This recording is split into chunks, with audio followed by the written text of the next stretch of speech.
Kouikini Live. Mesdames, Messieurs, bonsoir. C'est une nouvelle donne, toujours pour mieux savoir et mieux comprendre par le grand déballage, notamment avec l'invité de ce soir que vous pouvez déjà apercevoir sur votre petit écran. Il n'est plus à présenter.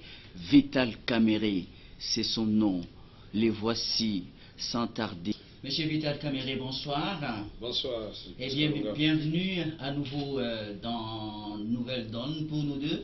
Ce sont des retrouvailles après bien des années. Nous étions habitués à échanger dans d'autres circonstances, même dans d'autres émissions autrement appelées que celle-ci il y a longtemps. Nous n'allons pas refaire l'historique de votre combat politique en tant qu'homme politique, homme d'État. Mais je voudrais savoir, M. Vital Kamere, quels sont les derniers tournants, les récents tournants décisifs de votre combat politique à ce jour, depuis que vous avez basculé dans l'opposition, M. Vital Kamere? Merci beaucoup pour l'opportunité que vous nous offrez de nous adresser à nos téléspectateurs, à notre peuple. Le combat politique est continu et ce n'est pas une ligne droite. C'est comme la vie. La vie, c'est une ligne brisée. Il y a des hauts et des bas. Nous nous battons dans l'opposition dans des circonstances que vous connaissez, dans un pays où la tolérance n'est pas de mise, dans un pays où la démocratie n'est que de nom. Je me félicite aujourd'hui d'avoir un espace au niveau de la télévision nationale et je pense que nous allons parler des choses sérieuses. Tournant décisif, je ne sais pas de quoi vous voulez parler, nous avons eu des élections du 28 novembre 2011 qui étaient un véritable chaos électoral. Et nous pensons, Dieu seul le sait, que tout ce que nous connaissons aujourd'hui comme dégringolade dans tous les secteurs de la vie nationale est parti du fait que nous avons bâclé ces élections-là. Nous n'avons pas tiré les leçons des mauvaises élections pour prendre un nouveau départ dans notre pays. Et ça m'inquiète.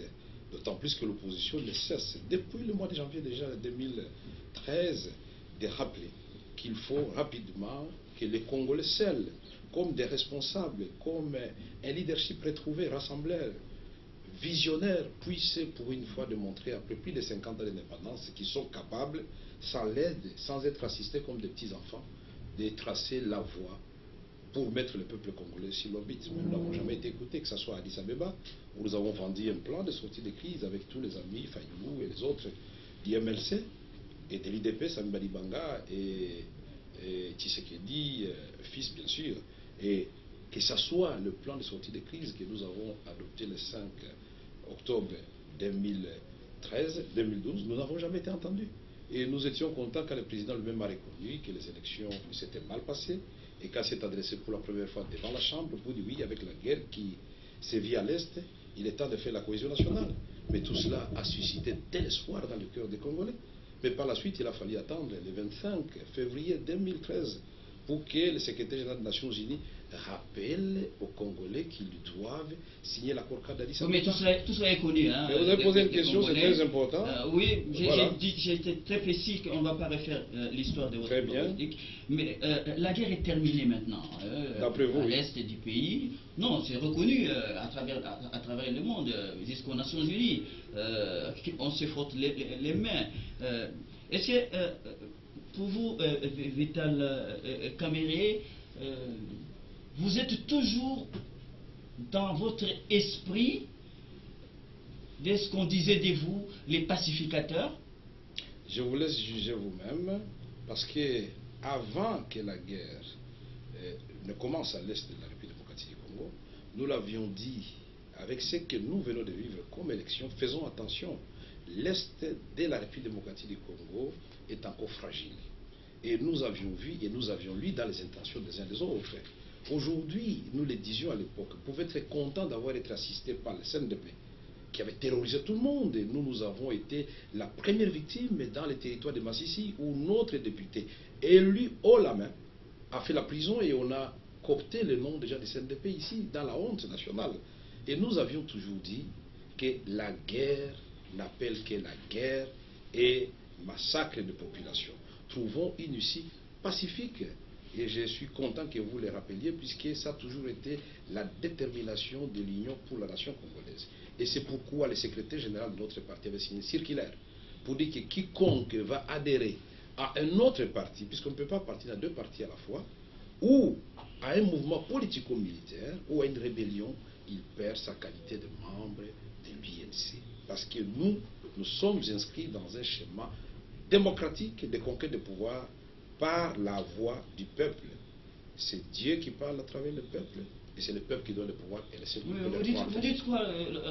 On a du mal à vous suivre lorsque le porte-parole du gouvernement lui-même très clairement parle de l'implication des Vital Kamerhe dans les mouvements insurrectionnels RCD avec la guerre d'agression dont notre pays a été victime et qui est finie maintenant. Mouvement insurrectionnel, je pense que c'est un lapsus lingue, RCD. C'est le ministre qui était dans l'RCD. Qu'est-ce qu'il a dit, le ministre? Il m'accuse d'être membre de quel mouvement de rébellion? Puisque là, vous me parlez de votre implication dans les RCD. Oui, non, dans les mouvements M23. M23.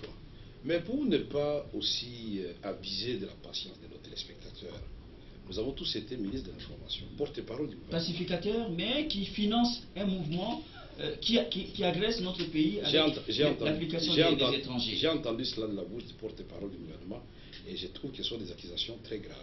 Mais heureusement pour nous, comme à l'accoutumée, balayées et contredites par ses propres diatribes, puisque dans la même communication, vous oubliez de dire qu'il avait dit que je suis démuni financièrement. Comment dans sa logique à lui, on peut être à la fois démuni financièrement et financer un mouvement politico-militaire? Ça, c'est pour montrer d'abord les contradictions. Mais nous sommes ici devant un ministre, non seulement de l'information. Vous n'êtes pas démuni, puisqu'il y a des chiffres qui circulent comme ça à travers les services. 3 envois, on dit, de votre part, allant jusqu'à Bunagana, on parle de 5 000 $ par exemple. Les services. On parlait de vos membres INC, mais se retrouvant dans le M23. Là, c'est vous qui parlez, mais c'est ce que le ministre a dit. 3 envois de 5 000 $. C'est une nouvelle accusation. Il y a des informations des services. Venant de vous maintenant cette fois-ci. Puisqu'en plus de l'accusation du ministre. Mais je suis journaliste, je ne suis pas obligé de vous donner mes sources. Monsieur le journaliste, je vais vous dire d'abord, que c'est un gros mensonge et grossier. D'abord, une guerre comme celle de M23 ne peut pas se financer avec 5 000 $. Je suis content que vous donniez le chiffre de 5 000 $. C'est honteux pour le ministre de dire des choses comme ça à la télévision. Mais il faut rappeler d'abord à notre peuple que le nom M23 a une origine, même si vous détestez l'histoire. Le nom M23, c'est l'accord qui avait été signé entre le CNDP et le gouvernement de la République, pas Kamerhe, le gouvernement actuel, le 23 mars 2009. Et donc le CNDP est géniteur du M23. Le M23, donc, aujourd'hui, le CNDP devenant membre de l'alliance présidentielle, c'est un ancien partenaire et c'est une sorte de querelle de palais. Le président Vital Kamerhe et l'Union pour la nation congolaise, nous avons pris position clairement que nous n'irons pas à Kampala pour aller donner le prime au M23. Et nous n'avons jamais été à Kampala. Mais par contre, le gouvernement a été à Kampala pendant 11 mois. Attendez, et je voudrais savoir oui, qu'à Kampala, puisque le M23, puisque vous faites beaucoup de recherches à nos services de renseignement, vous n'en avez même pas besoin. Qui payait la facture de M23, d'hôtel et restauration, plus per diem? Qui payait ça? Le trésor public, dont les contribuables congolais. On a abusé du peuple congolais, monsieur. Et j'ai réfuté catégoriquement ces accusations du ministre et porte-parole du gouvernement qui abuse de sa position de porte-parole du gouvernement pour débiter n'importe quoi sur la télévision nationale. Attendez, monsieur Kamerhe, monsieur Laurence Kanyika, Oui. monsieur Fior Mouinda,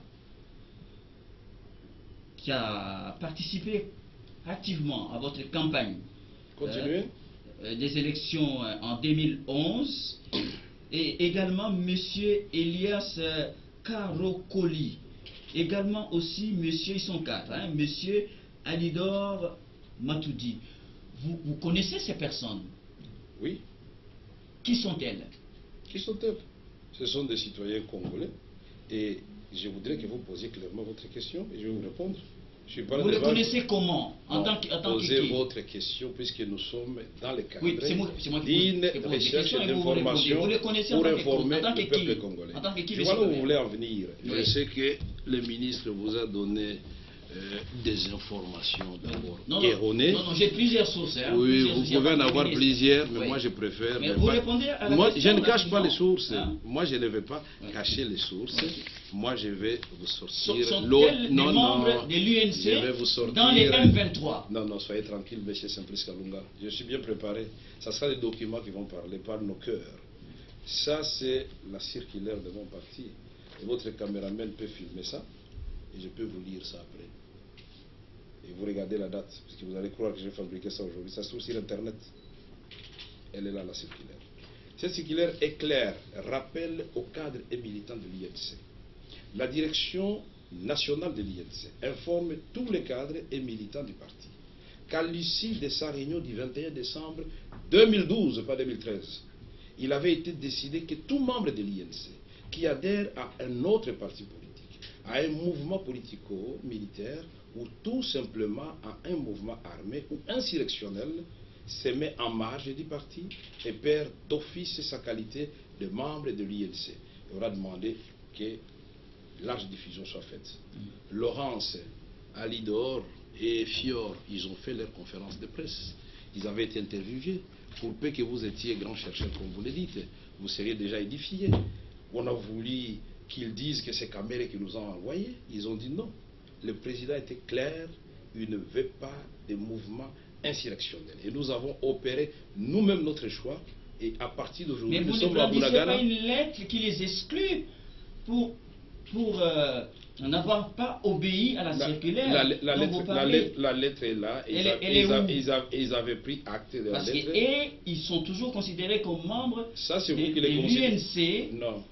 Mais ils sont membres du M23. Ayant participé au mouvement M23. Ils ont participé au mouvement M23. Alors que vous dites comme que membre, celui qui participait à un mouvement politique, il perdait la qualité. Ne vous fatiguez pas, monsieur les journalistes, personnes, ils l'ont reconnu, ils ont accusé réception de notre lettre de suspension et ils participent, s'ils continuent à le faire. Vous pouvez montrer aux téléspectateurs la lettre dont... Vous l'aurez, on va vous la donner, la lettre, si vous avez besoin de la lettre. Mais moi, je vous ai montré la circulaire.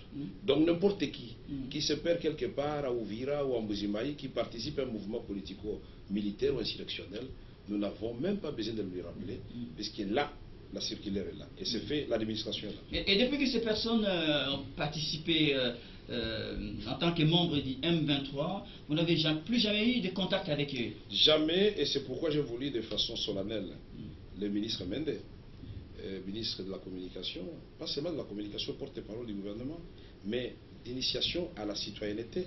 Moi je crois que la citoyenneté, c'est d'abord dire la vérité et habituer au peuple congolais certaines constances dans des prises de position. Le peuple congolais est perdu, il ne sait plus à quel sens se vouer, puisque quand le ministre Mende affirme haut et fort qu'il peut parler, même sans conseil des ministres, le silence du gouvernement, des autres membres du gouvernement, c'est un appui qu'on lui apporte. Je trouve que c'est très grave. Parce qu'au début de la guerre, le ministre Mende nous avait dit que la guerre allait prendre 2 jours. C'était un ratissage qu'on avait fait dans les collines de Massissi.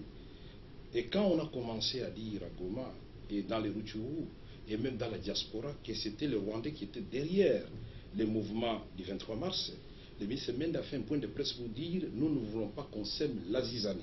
Avec nos partenaires du Rwanda, nous sommes en bon terme. Et pour nous, nous ne travaillons pas sur base de la rumeur. C'était 6 mois après, nous allons mener des enquêtes et on essaiera.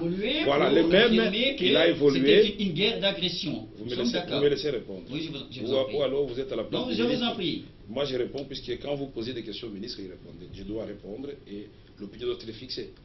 Le même ministre, plus tard, a reconnu que le Rwanda était derrière le M23. Au niveau de l'Assemblée nationale, quiconque a essayé de faire une motion pour dire que le Rwanda soutient le M23, on lui a arraché la parole. Plus tard, le ministre va nous dire il y a des négociations à Kampala. Et après, il avait dit, le même ministre, qu'on ne négociera jamais avec le M23. Et moi, Mende, je vous parle, s'il faut qu'il vienne me trouver dans ma chambre à coucher, ils me trouveront dans ma chambre à coucher. Et après, il nous dira non, nous avons gagné, c'est un fantôme, on ne signe pas un accord avec un fantôme. Il n'y aura pas de signature d'accord. Et plus tard, il vient nous expliquer est-ce qu'il y a du mal à signer un certificat de décès. Et donc voilà cette communication à géométrie variable. et ils ont finalement signé oui, mais à l'actualité Nairobi. évolue selon Ça les évolue, faits. ça évolue, Même mais il à faut votre pas... époque, quand vous assumiez les mêmes fonctions, hein, en échangeant, l'actualité est dynamique. Et en tant que communicateur du gouvernement, on réagit par rapport à la dynamique nouvelle. Hein, je ne défends pas Mendé, mais est-ce que M. Kamere... Attention, puisque quand vous avez parlé, oui. vous devez me laisser parler. Oui. Quand l'actualité change, effectivement, il faut changer. Et c'est pourquoi j'ai un conseil que je lui donne. Il ne faut pas qu'il dise qu'il va réagir selon ses instincts et pensées. Il ne peut pas être ministre de tous les secteurs. Il y a un ministre de la Défense, il y a le service de renseignement militaire, oui, il y a un ministre de la Justice. Mais quand le gouvernement s'est réuni, oui, vous êtes porte-parole, puisque sous d'autres cieux, et même ici, on a failli le faire. Attention, le ministre de la Communication, il peut communiquer à chaque fois que l'actualité l'exige. Vous le faisiez, M. Kamere. Vous le faisiez au moment où vous étiez là. Je me souviens. Mais décidément, je suis en peut-être différemment. Je suis en face de semaine depuis qu'il termine. Non, n'affirmez pas des choses et passez à l'autre question. Vous l'avez dit, je vous ai suivi au ministre Mende, que M. Vital Kamere, porte-parole du gouvernement, il ne parlait qu'à l'issue des conseils des ministres. Non, j'ai rappelé que vous avez assumé les mêmes fonctions. Maintenant, je vous confirme, vous allez dans les annales de la RTNC, je n'ai jamais fait un point de presse sans conseil des ministres. Mais quand on est ministre hors de la question, on joue quel rôle? On est dans quel rôle? On applique la politique du gouvernement en matière d'information. Bon. Puisqu'un porte-parole peut être ministre de la Culture, ne vous en faites pas. Alors vous faites des confusions. C'est pourquoi je vous ai dit que nous sommes perdus, puisque le ministre Mende est ministre chargé de l'initiation à la citoyenneté. Et le peuple congolais a besoin, il est multidictionnaire, vous le dites, vous confirmez ce que j'ai dit. Alors, plusieurs casquettes, c'est très grave dans un gouvernement. Alors nous disons... Non, il n'est pas le seul, il y en a d'autres. Ah non, c'est la cacophonie alors. Non, il y a des ministres de l'économie et commerce extérieur en même temps. Vous voulez répondre à cette question, M. Kamere? Attendez. Avez-vous eu, au plus fort de la guerre... Je n'ai pas terminé ma réponse. Vous y reviendrez. Non, je termine ma réponse et vous posez votre question. Puisque les gens nous suivent, ils suivent votre émission. Je voudrais dire, pour conclure à ce niveau-ci, que le ministre Mende doit, et je lui donne l'autorisation, de brandir les preuves et qu'il me les envoie et qu'il les envoie au parquet. Je lui donne cette autorisation puisqu'il n'y en a aucune. Il n'y en a pas. J'ai suivi les histoires des drapeaux de l'INC, mais l'INC c'est un grand parti. L'INC, dont vous voulez dire que tous ces gens qui étaient au stade quand le M23 avait fait son meeting sont tous membres du M23, ça c'est insulter la population de Goma. Le M23 avait posé la question. Mais là que nous occupons Goma, qui pensez-vous peut gouverner le Congo? Ils ont cité mon nom. Est-ce que j'étais là pour citer mon nom? Vous en étiez fier? À la tête d'un mouvement comme ça? Non, que ça vienne du peuple congolais, j'en suis fier. Moussé Laurent Désiré Kabila, c'était quoi? Fier Moussé Laurent Désiré Kabila. D'un mouvement insurrectionnel que ça vienne qui agresse du notre peuple pays. congolais. Moussé Laurent Désiré Kabila, il faisait quoi dans tous les stades? Par rapport à ça, oui. Monsieur Vital Kamere, au plus fort de cette guerre, oui, avez-vous eu un entretien téléphonique avec M. Makenga? Dans quelles circonstances? Jamais de contact téléphonique avec Makenga? Jamais. Au plus fort de la guerre? Je suis devant un procureur. Vous êtes un journaliste et posez-moi des... Vous êtes en train de distraire le peuple congolais. Non, je ne distrais pas. Ça, c'est une distraction. Puisque moi, je suis venu... Attendez, pour que les gens ne sachent pas que vous n'êtes pas impliqué dans la guerre. M. Kalunga, vous êtes un journaliste professionnel. Et la démarche que vous êtes en train de prendre, elle est très dangereuse et suspicieuse. Parce que pour être impliqué dans la guerre de M23, les gens ne se cachent pas. Les membres du M23 sont connus. Et aujourd'hui, on est en train de débattre de leur amnistie. Les membres du M23 ont signé avec le gouvernement de la République, au sommet de l'État. Et aussi, il y a des gens arrêtés, ce sont d'abord les membres du gouvernement qui ont signé avec le M23. Ne perdons pas du temps et la patience des téléspectateurs avec des questions. Avez-vous téléphoné à Bill Clinton? Avez-vous téléphoné à celui-là? Mais c'est important. Non, ce n'est pas. Je ne cherche pas. Par rapport à une accusation dont vous dites grave, que vous êtes impliqué dans la guerre. Je vous ai démontré que je ne suis pas venu ici pour répondre au ministre Mende. Vous avez des réponses? Oui, parce que vous posez des questions. Je suis venu ici pour préserver dans le cœur de nos citoyens cet esprit de quiétude et de confiance qui m'ont toujours témoigné. Parce que je considère que ça, c'est de la distraction. Le Congo connaît beaucoup de problèmes et pour lesquels le peuple attend des réponses concrètes de la part du gouvernement. Ça, c'est la distraction quand on a échoué sa mission. Bon, aux dernières heures de la perte du territoire occupé par les M23, Avez-vous eu une communication téléphonique avec Makenga pour lui demander de ne pas participer aux concertations nationales, alors que vous-même, ici à Kinshasa, vous faisiez pareil, vous dites que vous ne participez pas aux concertations nationales. Je vous autorise d'abord d'aller dans toutes les sociétés téléphoniques, parce que nous sommes à l'ère de l'information. Vous qui connaissez le numéro de Makenga, vous allez voir, je l'ai appelé quand, puisqu'apparemment vous connaissez son numéro. Moi, je ne connais pas son numéro et je ne connais pas la personne. Vous ne connaissez pas Makenga? Je ne le connais ni d'Adam, ni d'Ève, ni son numéro. Vous le connaissez comme un des chefs de guerre? Je ne le connais pas. Je le connais comme allié du gouvernement actuel, alors que moi j'avais dit qu'il était trop risqué. Il est un des chefs de guerre. Attendez, sauf moi j'avais dit qu'il était trop risqué de conclure une alliance avec le CNDP. Et j'avais dit au président de la République que si dans 3 ans, 4 ans, ces gens ne se retournent pas contre vous, alors vous direz que moi, Kamere, j'avais eu tort. Donc j'ai même laissé ma situation, que d'aucuns peuvent qualifier de confortable, de président de l'Assemblée nationale, parce que je devais défendre ma patrie. Est-ce qu'il y a plusieurs façons de démontrer que moi, je n'étais pas pour ça? Mais pourquoi aujourd'hui les gens cherchent à me rattraper dans leur aventure? Et ils ont signé. Et ils ont dit que j'étais un traître parce que je n'avais pas accepté du fait qu'ils ont signé et avec les Rwandais et avec les CNDP.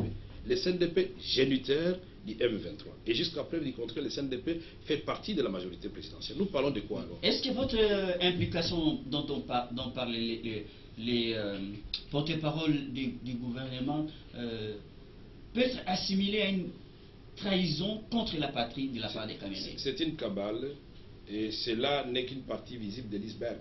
C'est-à-dire? Parce que depuis que j'ai fait ma communication par rapport aux événements du 30 décembre, quand j'ai dit il n'y a que 3 hypothèses possibles, comment on peut entrer au niveau de la station de la télévision nationale aussi facilement sans armes, avec des machettes et des bâtons, soit les services de sécurité sont tellement déficients, soit il y a des complicités internes, ou bien c'est une mascarade, on a voulu nettoyer les gens après. Et pour le prouver, et pour savoir la vérité, il faut une enquête indépendante. On m'en veut parce que je pleurais avec le peuple congolais, un héros national, Mamadou Ndala. Et j'ai dit ce n'est pas normal. Le ministre, porte-parole du gouvernement, après 1 heure d'assassinat, nous dit c'est un élément de ADF NALU. Quelque temps après, son collègue de la défense dit non, non, non, c'est dans la zone contrôlée par les FARDC. Elle est dynamique dans les mensonges, justement. D'après vous, ça c'est votre logique à vous. Non. Alors, nous nous posons la question, justement, à quel moment, dans ce dynamisme de la réalité en ce qui vous concerne, alors que l'effet d'assassiner Mamadou Ndala était instantané, à quel moment on nous a dit la vérité? C'est pourquoi nous avons dit, pour ces cas-là aussi, nous voulons que toute la lumière soit faite. Il ne faut pas qu'on distrait le peuple congolais. Comment 2 jours après, les Bakatakatanga entrent à Lubumbashi facilement, on va perquisitionner ce John Numbi. Initialement c'était pour l'arrêter, après on nous dit que c'était une simple perquisition, et on ne nous dit pas ce qu'on a trouvé. Nous sommes dans quel monde? Après c'est le ministre Mwenze, après c'est des grenades ou un dépôt d'armes qui sont en Bougimaï, et vous pensez que le peuple congolais n'a pas besoin de savoir la vérité? Oui. Mais quand vous ne voulez pas dire la vérité, et quand vous n'acceptez pas la proposition que nous avons faite d'une enquête et d'une commission indépendante, c'est la rumeur qui va prendre les droits de cité. La meilleure façon de balayer la rumeur, c'est de laisser éclore la vérité. Vous ne faites pas foi à la commission d'enquête qui fait son travail à Béni et dirigée par un général, s'agissant du cas de l'assassinat du colonel Mamadou, promis à titre posthume général. Vous avez ajouté à titre posthume. Mais l'autre question est de savoir, Mamadou Ndala qui s'est distingué par ses hauts faits d'armes, pourquoi on a nommé des gens qui étaient ici, assis tranquillement à Kinshasa, au rang de général, et lui on a attendu sa mort pour qu'il devienne général. Chacun a son temps. Chacun a son temps. Lui, on a attendu la mort. Je ne fais pas confiance à cette commission pour la bonne et simple raison que la communauté internationale et même le gouvernement de la République ont reconnu que Mamadou Ndala a été assassiné dans la zone sous contrôle des FRDC. Et comment on va demander à un général des FRDC? Non, mais il y a les ADF Nalou qui écument la région. Ça, c'est vous maintenant. Les FRDC, non, c'est connu, c'est des informations. Non, vous êtes en train de contredire les ministres que vous défendez pourtant. Je vais vous citer un nom, monsieur, un autre nom, monsieur Vital Kamere. Colonel Bioyo, ça vous dit quoi? Rien du tout, je ne connais pas. Vous ne connaissez pas ce monsieur? Non. Colonel Bioyo, actuellement en prison, arrêté par la hiérarchie militaire, il est œuvré dans les sites Kivu et Vital Kamerhe aurait utilisé ces militaires à son profit lors de sa campagne dans votre fief. Ça vous fait sourire? Ça me fait sourire puisque j'ai suivi les ministres. Nous étions, je vous ai accompagné. Et vous avez vu le colonel? Non. La caravane de la fête que j'avais faite, avec tous les membres et les composantes du gouvernement 1+4, j'ai fait l'ensemble du pays. Et quand les RCD m'avaient empêché d'atterrir... l'historique du passé, M. Kamerhe. Je suis en train de répondre à votre question, oui. Soyez patient. Et quand je voulais faire le site Kivu, on m'en a empêché 2 fois. Et ici, la caravane n'a pas été annoncée il y a 6 mois ou quoi. Nous avons la culture de l'écrit, M. Kalunga Simplice. Ça, c'est la lettre adressée au ministre de l'Intérieur le 16 novembre 2013, accusé de réception cabinet du ministre. Il est dit objet caravane de la paix. Et nous informons les ministres, puisque nous sommes des républicains, nous informons les ministres que nous avons fait la caravane de la paix et nous donnons l'itinéraire et les dates. Ça a commencé le 21 novembre. 2 jours après, on nous informe que le président de la République a choisi aussi la date du 21 novembre pour aller à Goma et il va y rester parce qu'il va faire le Nord Kivu et le Sud Kivu. Quand le président de la République décide d'aller à Goma, moi je suis de l'opposition, pour peu que je respecte les institutions de la République. Le président c'est une institution. Je ne vais pas les créer de collisions ni de confrontations sur le terrain. Vous parlez comme ça, alors que les gens parlent des récupérations politiciennes de la part des Kamerhe. J'ai encore l'écrit, mon frère, et je ne suis pas en train de réciter des histoires. En date, c'est pas de la récupération politicienne non, que il vous faites? Il n'y a pas de la récupération. Oui. En date, la guerre gagnée par les FARDC avec en tête un instant. les commandants suprêmes Kabila. Un instant. Vous voulez les documents, vous les aurez aujourd'hui. Oui. En date du 22 novembre et vous venez 2013. récupérer l'affaire. 2013. Le président Kabila, pour votre information, était à Kinshasa pendant toute la guerre. On ne fait pas la guerre au téléphone. Non, alors, en date, nous étions tous à Kinshasa. Nous étions, les Mamadou étaient sur le terrain. Il donne l'impulsion. Ok, très bien. Je lui le concède. Mais il était à Kinshasa. Ça, il faut noter. Oui, mais après, il est allé. Goma était libéré depuis très longtemps. Non, il restait à Kinshasa. Ça, vous le savez. Non. Ouais, vous allez sur un terrain glissant, alors que j'avais dit aujourd'hui que je ne parlais pas du président de la République. Non. Et vous me ramenez là-dessus. Caravane de la paix. La caravane est là. Oui. Les communiqués qui avaient dit que nous devons décaler est là. Ça, c'est pour le Sud Kivu. Pour dire, compte tenu des circonstances du moment, la caravane est décalée. Les communiqués pour le Nord Kivu, il est là aussi. Elle était motivée par quoi? Par quoi? Par l'esprit républicain. Moi, je ne veux pas aller dans une province qui est en train de retrouver la paix et aller semer des troubles, aller troubler la quiétude. Qui vous a dit que nous n'étions pas contents que les FARDC gagnent la guerre? Nous avons été les premiers. Avec à leur tête, pardon? Avec à leur tête le commandant suprême. Pourquoi vous voulez déifier les gens? C'est parti avec l'époque de Mobutu. Non. Quand on dit les FA, attendez, laissez-moi terminer. Laissez-moi terminer. Je vais vous faire plaisir. Je vais vous faire plaisir aujourd'hui. Hiérarchie dans l'armée. Mais laissez-moi répondre. Vous reconnaissez la victoire des FARDC, mais vous ne reconnaissez pas la même victoire à leur commandant suprême. Mais laissez-moi vous faire plaisir, mon frère. Oui, je vous en prie.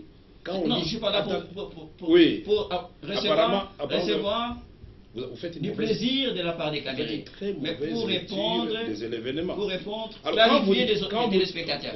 Quand vous dites, ça devient maintenant du brouhaha. Non, je vous en prie. Quand vous dites le commandant suprême de FARDC, oui. Ça veut dire quoi? Quand on dit que M. Kalunga Simplice est chef de famille, Kalunga, il est dans la famille ou non? Quand vous dites Simplice est chef de famille, Kalunga, vous êtes dans la famille ou non? Tout à fait. Quand on félicite votre famille, il faut qu'on vous détache des côtés du nom. Nous félicitons toute la famille, mais Kalunga, on le félicite à part. Bon, ça veut dire qu'il y a eu une mauvaise communication quand même. Je ne suis pas ministre de la communication. De la part de vos propres lieutenants. Qu'est-ce qu'ils ont dit? Qui sont passés dans les médias. Quel lieutenant? Nous n'avons pas une armée pour dire le contraire de la logique, mais respectez leur opinion. De l'esprit que vous traduisez maintenant. Mais respectez leur opinion. C'est dans la diversité que nous allons conduire. Dans l'INC, il y a des électrons libres, chacun y va de son opinion, il n'y a pas une discipline. Je ne sais pas si votre caméraman est en train de gagner le temps. Vous avez parlé plus que moi. Je pense que c'était moi l'invité. Non, c'est vous l'invité. Alors laissez-moi parler. Bon, je vous en prie. À l'INC, il n'y a pas d'électrons libres. À l'INC, il y a la démocratie. À l'INC, il y a convergence des idées autour de grandes questions. Ça signifie Maître Mayo, le CG Iwanga, qui a été limogé. Maître Mayo, le CG Iwanga, l'interfédéral adjoint Billy Kambale, qui a donné de la sueur froide justement au secrétaire général du parti de M. Mende, Et j'étais étonné de voir que M. Mende, feignant répondre à Kamere, mais en réalité est en train de répondre au secrétaire, à l'interfédéral adjoint Billy. Le petit a fait une prestation vraiment de très grande qualité. Il n'a insulté le ministre aucune fois, mais nous n'avons pas compris la colère du ministre. Mais c'est pour vous dire que les FARDC sont gagnés, nous avons félicité tout le monde. À la fin de l'année, vous avez suivi, même quand j'ai fait mon message, j'avais souhaité lever au président de la République et à tous les gouvernements, et surtout lever des repentances et qu'ils puissent reconnaître avec nous tous que nous avons péché et que nous allons renaître de nouveau. Et j'avais souhaité que ce soit une année de renouveau où les gens de l'opposition, de la majorité de la société civile, nous sommes tous pécheurs. Nous allons nous surpasser pour ne pas donner cette image d'une classe politique médiocre vis-à-vis du monde entier, alors que nous avons des richesses incommensurables, des richesses qui profitent à des petits aventuriers. Nous nous référons au rapport Global Witness. Quand on vend un bloc pétrolier à 500 000 $ à un sujet étranger, et on le revend à la République démocratique du Congo à 150 millions de dollars, après avoir créé de tout, il y a quand même matière à réflexion. Et quand on nous dit qu'en réalité, ce bloc vaut 1,350 milliard de dollars. Voilà une question sur laquelle le ministre des Communications, porte-parole du gouvernement, doit fixer l'opinion nationale. Quand aujourd'hui il y a la discussion sur l'amnistie, et que les uns disent il faut amnistier l'M23, et d'autres disent non, il ne faut pas donner la prime à ceux qui ont plus tué que les autres. Le point de vue de l'INC est clair. L'amnistie, on ne doit pas donner seulement au M23, puisqu'il y a des gens qui croupissent en prison ici, qui n'ont pas pris les armes, qui croupissent en prison tout simplement parce qu'il y a eu confrontation dans la ville de Kinshasa entre les éléments de la garde républicaine et le ministre a dit que ça ne sera pas la dernière loi d'amnistie, à tout moment. Mais il le dit en tant que... Il dit que celle-là... Il est le ministre de la Justice, à la fois Assemblée nationale... Il disait, traduisant la pensée de qui? L'option levée par qui? Le gouvernement dont il est en matière de loi, je préfère vous interrompre, en matière de loi, donc en rapport avec les M23, j'essaie de rafraîchir votre mémoire. Je voudrais vous rafraîchir aussi la mémoire en tant qu'ancien président de l'Assemblée nationale que les lois sont élaborées et adoptées à l'Assemblée nationale. Le projet peut venir du gouvernement, mais à partir du moment où il arrive à l'Assemblée nationale, il n'appartient plus au gouvernement, il appartient aux députés, il appartient aux sénateurs. C'est ça la séparation du pouvoir, la confusion dans la tête de certains ministres doit sauter. Donc les députés doivent être interpellés. Ils ne sont pas une caisse de résonance du gouvernement. Et quand les ministres le disent et convaincus que ça sera ainsi, que ça ne sera pas la dernière, donc il est en train de donner des injonctions à l'Assemblée nationale. Nous nous disons qu'il y a les éléments de BDK, de Bundu Dia Congo. Il y a les Bakatakatanga. Il y a tous ces maïmaï qu'on a ramassés à gauche à droite. Il y a les éléments qui sont venus de l'Ituri. Il y a les Ignélés qu'on a arrêtés. Et tous ces gens-là, on peut citer, c'est toute une liste. Pourquoi eux vont rester en prison, et tous les prisonniers politiques, les Diomi Ndongala et consorts, et les M23 parce qu'ils ont une puissance de feu, parce qu'ils ont trop détruit, donc et on doit les pardonner. Mais ce serait vraiment un précédent très fâcheux pour la République. C'est pourquoi nous disons, vraiment, soyons zen, parce que dans une amnistie qui va être ramenée à 2001, qui sont déjà élargis, par exemple, par grâce présidentielle, par exemple, et qui n'ont pas besoin d'attendre la loi sur l'amnistie. Donnez-moi un seul nom à part le Koulouna. Donnez-moi un seul nom dans la grâce présidentielle. Puisque vous aimez bien les références. Donnez-moi un seul nom. Tous ces criminels, les milliers de gens qui ont été élargis. Donc les criminels ont été élargis et les prisonniers d'opinion sont restés en prison. Les criminels de droit commun. Non, attendez. Vous le dites vous-même, les criminels ont été élargis. Attends, vous voulez dire que les politiques... Dites-moi un seul politique qui a été élargi. Dites-moi un seul. Chaloupa a terminé sa peine. Il n'a pas été élargi. Il y a des politiques, M. Caméré, qui se croient... Donne-moi un seul. Qui se croient Bakungu, être au-dessus de la loi. Pas au-dessus. Parce qu'à tout moment, ils vont être bénéficiaires d'amnistie du genre contextuel comme celle-là. Vous voyez comment vous êtes en difficulté vous-même? Non, je ne suis pas en difficulté. J'ai pitié de vous, vous êtes en difficulté. Non. Moi, je voudrais vous démontrer qu'il n'y a aucun politique qui a été gracié par le président de la République. Alors que dans les concertations nationales... Attendons la loi, la promulgation de la loi. Pourquoi on doit attendre la promulgation de la loi? Oui, elle est encore parce que la grâce présidentielle... Vous êtes en train de confondre des choses. C'est plus Kalunga. La grâce présidentielle n'a rien à voir avec l'amnistie. Mais les gens qui sont en prison là, oui. Ça c'est l'accord du M23, ils ne sont pas membres du M23. Donc c'est pourquoi nous disons, vous avez demandé ma position. Il ne faut pas qu'on donne une prime au M23. Faisons une amnistie qui peut partir de 2001. À la rigueur, comme le Sénat l'a fait de 2003, mais moi je prends 2001, pour ne pas donner l'impression que c'est une amnistie qu'on donne uniquement M23 et que les Le autres gouvernement parle d'une amnistie en tant que loi. Mais vous m'avez posé la question. Alors vous êtes membre du gouvernement. Vous avez demandé ma position. Oui, votre je position, crois que vous aviez demandé au ministre Mende la position du gouvernement et on s'arrête là. Quand moi je donne ma position, ça ne doit pas donner il y a des commentaires. Non, vous donnez. Je motive ma position et vous devenez mon contradicteur. Donc il y a un problème. Non, il n'y a pas de problème. Maintenant, je suis clair. Si on vous a envoyé me poser la question, je vous donne la réponse claire que la personne qui vous a envoyé m'écoute. Notre position est simple. Journaliste, je pose des questions. Ok, voilà. Notre position est claire. Il ne sera pas question, et nous, ici, nous interpellons la conscience des députés. Les sénateurs ont déjà fait 80% du travail. Les députés doivent aller au-delà des sénateurs, pas en deçà. Nous les interpellons aujourd'hui. Et les Kivu tout entier les regarde, l'Ituri les regarde, les Katanga les regardent.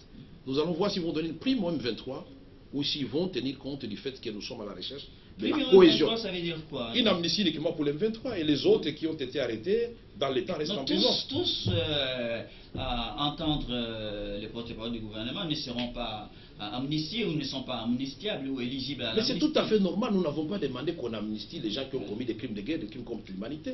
C'est tout à fait normal. Moi, j'ai fait voter des lois d'amnistie. Voilà. Donc vous êtes en train de parler à un initié, monsieur. Voilà. Donc il n'y a jamais une amnistie qui accepte les crimes contre l'humanité. Mais ce que nous sommes en train de dire ici, et que cela soit clair dans les têtes des téléspectateurs, on ne peut pas empêcher aux membres de la diaspora, recherchez pas l'ANR, de venir à Kinshasa au moment où on est en train d'amnistier les M23. C'est le moment de dire, ok, tous ceux qui sont recherchés par l'ANR, par la justice, parce qu'ils avaient pris des positions contre... Vous semblez globaliser quand vous parlez, on amnistie les M23. Il a été dit que je n'ai pas... Non, vous êtes en train de perdre du temps alors que nous avons besoin du temps si d'autres questions importantes. J'ai dit exactement ceci. L'amnistie ne concerne pas les gens qui ont fait des crimes de guerre, des crimes contre l'humanité. Je suis très clair. C'est pour faits insurrectionnels. Mais nous disons, cette amnistie, c'est l'occasion où la nation doit se réconcilier avec elle-même. Pourquoi garder en prison ou bien en cavale des citoyens... Vous reprenez, ça oui, j'ai déjà compris. Je connais votre position. Mais dites à la personne qui vous a envoyé que c'est ça ma réponse. Non. Personne ne m'a envoyé. Moi, j'ai fait mon travail de journaliste, on se connaît de longue date. Alors, quel est votre point aujourd'hui? Quel est le jugement, en fait, que vous faites de l'opposition congolaise que vous avez rejointe, M. Kamere? L'opposition congolaise, c'est une opposition de qualité. Comme toute œuvre humaine, elle est perfectible. Désigné, je ne pense pas que ce soit le monopole seulement du Congo. Et vous savez que même en France, même aux États-Unis d'Amérique, il arrive que les membres de l'opposition entrent en contradiction. Et puis cette désignation n'est pas seulement le fait de l'opposition. Au niveau de la majorité, j'ai suivi les ministres, puisqu'ils parlent beaucoup, et c'est là que j'aime beaucoup. De l'opposition, la question porte sur l'opposition. Non. Pourquoi vous allez à la majorité? C'est vous, la chance gardée. Non, j'essaie de vous recadrer. Je recadre les débats. Non, je suis en train de répondre. Vous ne recadrez pas ma réponse. Je vous réponds. Je recadre les débats. Je vous réponds. J'ai dit que l'opposition est désignée. Mais j'ai suivi le ministre dire hier que, et dans l'opposition, et dans la majorité, il a même ajouté, c'est très grave, une accusation grave, il faudrait qu'il nous dise, il donne les noms. Même au sommet de l'État, il y a des traîtres à la nation. Il a dit dans votre émission. Non, je ne l'ai pas entendu. Alors vous allez réécouter ça. Et je voudrais vous dire qu'aujourd'hui, c'est la guerre au niveau de la majorité. J'ai suivi le Premier ministre en train de se justifier, qui n'a jamais dit que le Fonds monétaire devait se reposer. Ça doit être une cabale interne dans sa famille politique. Donc vous comprenez que ça arrive. Mais je voudrais vous dire que la CVD, la coalition pour le vrai dialogue, je voudrais vous dire les regroupements politiques avec les amis de Fayoulou, nous sommes constants dans notre démarche. Et quand nous sommes demandeurs d'un vrai dialogue, ce n'est pas demander de poste. C'est pour qu'on parle... Cette coalition, elle est une sorte d'union sacrée, n'est-ce pas, non? Vous pouvez appeler ça comme vous voulez, mais ça s'appelle coalition. Hein? Ça s'appelle coalition. C'est plusieurs partis qui se sont mis ensemble avec des grands leaders ensemble. Qui a quel lendemain? L'avenir appartient à Dieu. Tout comme aujourd'hui, je peux demander quel est votre lendemain, vous ne saurez pas me le dire. Moi, je suis un chrétien, j'ai pris. Fayoulou partage les idées des Kamere. Pour un Congo fort, prospère et stable, oui. Les principes républicains, oui. Nous sommes tous d'accord si la question de la CVD. Ou encore Lisanga Bonganga. Il n'est pas dans la coalition, il n'est pas dans la CVD. Oui, renseignez-vous. Dans les facs, la CVD de l'opposition. Non, la CVD et les regroupements politiques concernent les partis de l'opposition qui n'ont pas pris part aux concertations pour des raisons faciles à évoquer. D'abord, non-respect de la résolution 2098 et nous nous conformons au rapport du secrétaire général des Nations Unies parce que je vous ai dit que je vous ai amené le document et je vous le laisserai en cadeau avant de partir pour vous montrer que même les secrétaires généraux... document circule sur le net. Hein. Vous l'avez. Et donc, pourquoi vous n'avez pas recadré votre ministre pour lui dire que l'UNC, ce n'est pas n'importe quel parti? Regardez ici, au point 30 de ces rapports. Oui, M. Gaméré. Au point 30 de ces rapports, le secrétaire général salue les concertations nationales. Attendez un instant. Un autre dialogue, les vrais. Attendez un instant, ce n'est pas une question de croire, c'est un combat qui doit être constant. Il salue les concertations, mais il regrette que les grands partis, à l'occurrence l'IDPS et l'INC, n'ont pas pris part à ces concertations parce qu'ils n'ayant pas respecté la résolution 2098. Et appelle au point 43 le président Kabila a respecté l'accord cadre d'Addis Abeba. Ça, je vous donne ça en cadeau. Vous pouvez aller lire ça et donner au ministre Mendes. Merci. Donc nous ne sommes pas un petit parti comme l'a semblé dire. Vous l'avez. Il fallait le recadrer tout de suite. Oui. Monsieur Kameri, Mary Robinson et même l'envoyé spécial des États-Unis dans la région des Grands Lacs se félicite des concertations telles qu'elles se sont déroulées. Même la présidente de la commission, Madame Zouma, était là et tout. Bon, mais maintenant, on attend, c'est sourire, mais c'est des vraies informations. Quelle est sa dernière déclaration? La formation, attendez, la formation du gouvernement des cohésions nationales, qui est déjà annoncé, qui est attendu. Annoncé depuis quand? Vous êtes prenable? Annoncé depuis quand? Vous êtes journaliste, informé l'opinion. C'est annoncé. Non, vous êtes journaliste, monsieur. Vous ne me posez pas de questions, monsieur. Vous n'affirmez pas non plus des mensonges. Annoncé depuis quand? Je vous pose la question, monsieur Kaméré. Hein? Vous êtes prenable? Dans quel gouvernement? Des cohésions nationales. Non. Notre position est claire. Oui. Nous ne sommes pas à la recherche de postes. Et même Kabila, ce n'est plus notre préoccupation. Oui. Le président de la République peut dormir tranquillement parce que lui-même a dit qu'il va respecter la Constitution.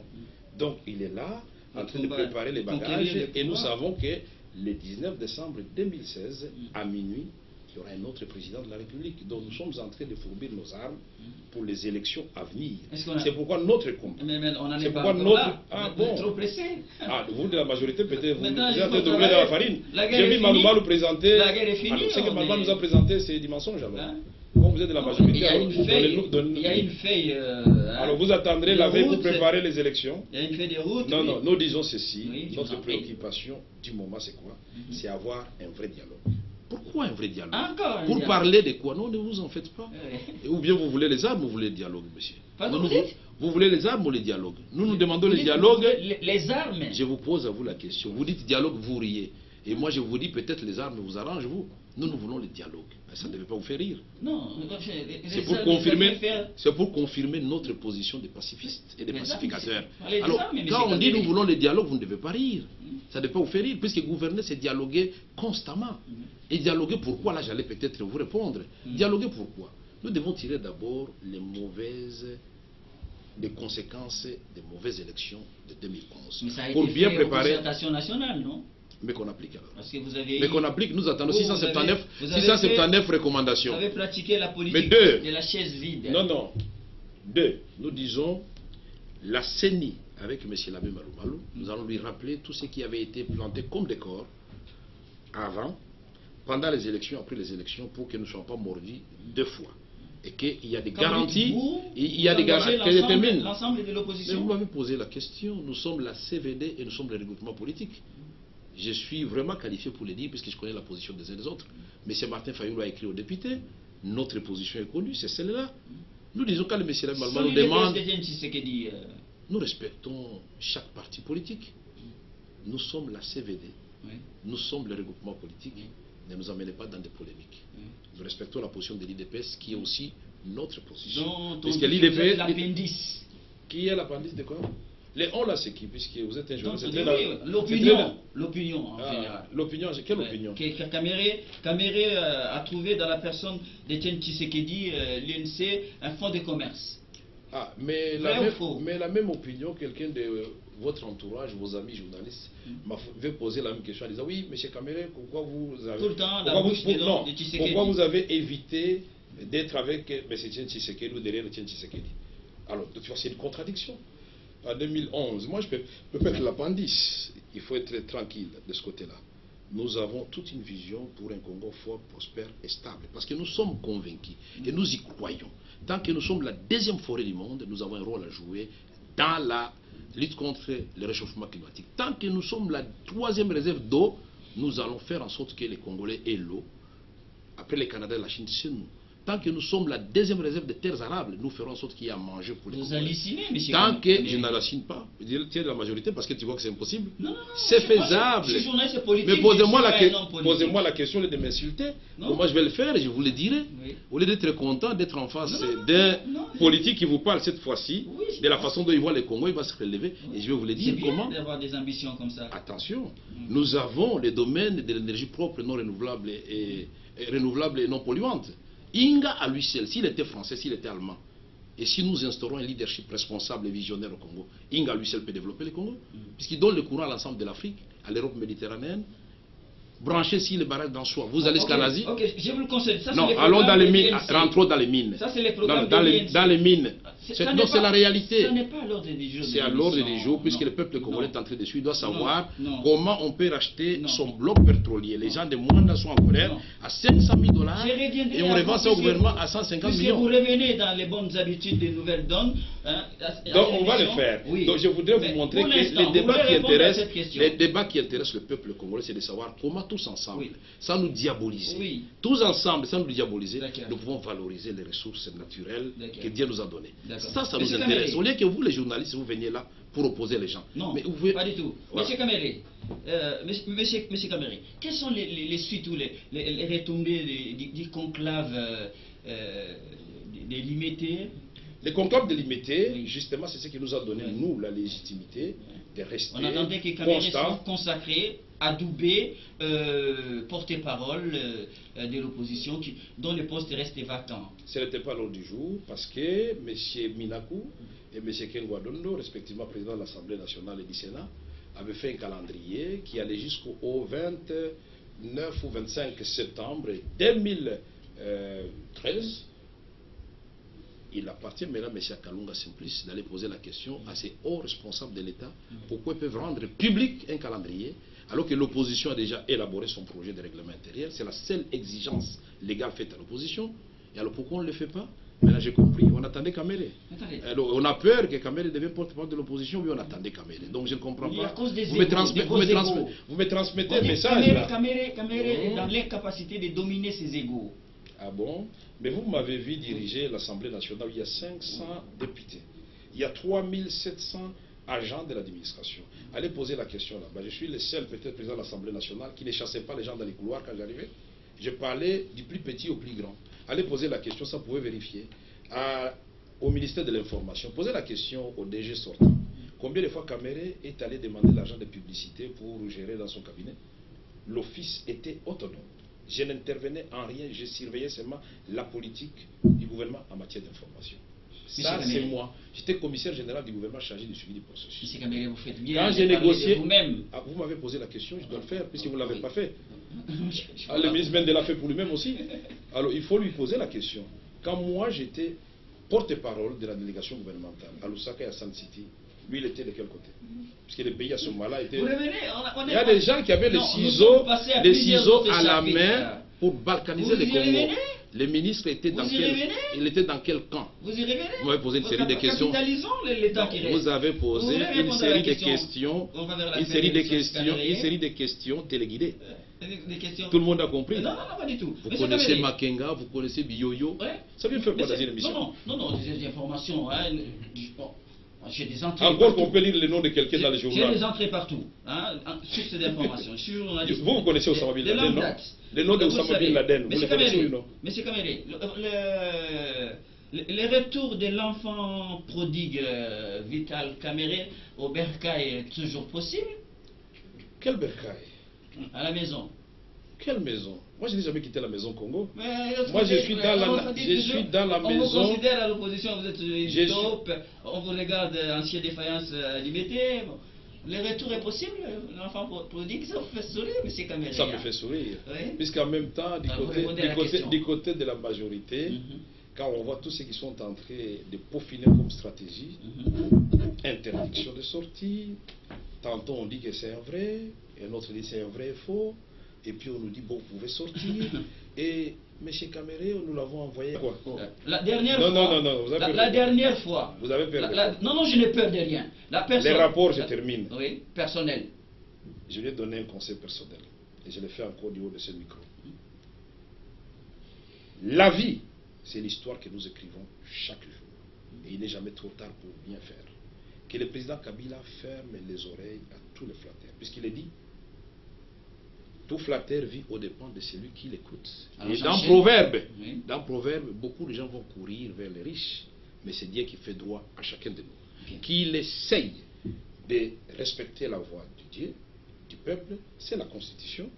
Et qu'il commence d'ores et déjà maintenant à préparer son départ. Vous voulez dénoncer je ne peux poser la question sur les personnes. Vous m'avez demandé. Non, je donne des conseils. Pourquoi vous avez peur des conseils? Vous mélangez je ne mélange rien. Et politique. Non, non, vous avez peur de quoi? Non, non, qu'il écrive l'histoire. Je vous demande des rapports personnels avec celui qui était votre collaborateur. Il était dans le premier cercle. Il y avait combien de cercles? Je parle en français, vous comprenez. J'ai dit le premier cercle. Aussi en premier, donc il y en a plusieurs. Okay. C'est français aussi. Vous étiez dans le premier cercle. Monsieur Caméré, la dernière, vous avez appelé le président de la République? Non. La dernière fois que vous l'avez appelé date de quand? Ça ne vous regarde pas. Moi, je suis un homme d'État. Mais je peux vous dire... Donc vous l'appelez de temps à autre? Non. Mais je peux vous dire que j'ai souhaité le faire. Et ça a été fait au micro au président de la République. Je l'ai fait. Voilà. Merci d'être venu nous voir ce soir, monsieur Vital. C'est moi qui vous remercie. Caméré. Et je vous ai laissé, une série de documents. Oui. Je les avais déjà. Voilà. Je voudrais dire au ministre Bendé, c'est un frère, nous sommes tous des Congolais. Et je crois que le poste qu'il occupe comme porte-parole du gouvernement, il est à la fois porte-parole de la République. Il doit faire attention, il n'est pas porte-parole de la majorité présidentielle. Il est le porte-parole de tout le pays. Et quand il donne une position, c'est une position du Congo tout entier. De deux, il est chargé de l'initiation à la citoyenneté. Je crois que ce sont des valeurs positives, des valeurs républicaines. Nous devons faire en sorte que ce que nous sortons dans notre bouche puisse nous rapprocher plutôt que nous éloigner. Et je crois que c'est le travail que nous devons faire tous. Je ne suis pas saint, j'ai mes fautes, j'ai mes torts. Si dans ce que nous avons fait ici aujourd'hui, il a été vexé, qu'il me pardonne déjà. Mais nous voulons ici qu'il y ait un leadership exemplaire. Nous devons prêcher par l'exemple. M. Vital Caméré et l'INC n'ont pas besoin de M23 pour exister. Nous irons bel et bien à l'est du Congo avant le 15 février. Nous serons à l'est du Congo. On va faire Goma, Beni, Butembo, on va faire l'axe jusqu'à Bunagana, on va faire le sud Kivu. Et j'aimerais que vous soyez là pour que vous voyez que je n'ai pas besoin de Biyoyo, ou d'un colonel ou de Makenga pour prouver que nous sommes soutenus et acceptés par notre peuple. Et j'en profite pour réitérer mes condoléances au peuple congolais en général et San Boujimaï en particulier. Vous en faites du populisme. Souhaiter les condoléances. Ça c'est spirituel mon frère. De Boujimaï et de Bukavu, ils ont perdu aussi 21 personnes à Bukavu à la suite des éboulements, mais aussi à la grande famille congolaise pour avoir perdu Mamadou Ndala, qui est héros national, et nous attendons toujours que cette question soit clarifiée. Ça sera mon mot de la fin. Voilà, où que vous soyez, merci de nous avoir regardé depuis le début. Une nouvelle donne est terminée ce soir. L'invité, Vital Caméré, il n'est plus à présenter. Il est venu répondre à un certain nombre de questions, aux questions d'actualité, qui l'engagent personnellement et qui engagent son parti, mais aussi en tant que citoyen, qui engage la nation, son point de vue personnel, de son parti.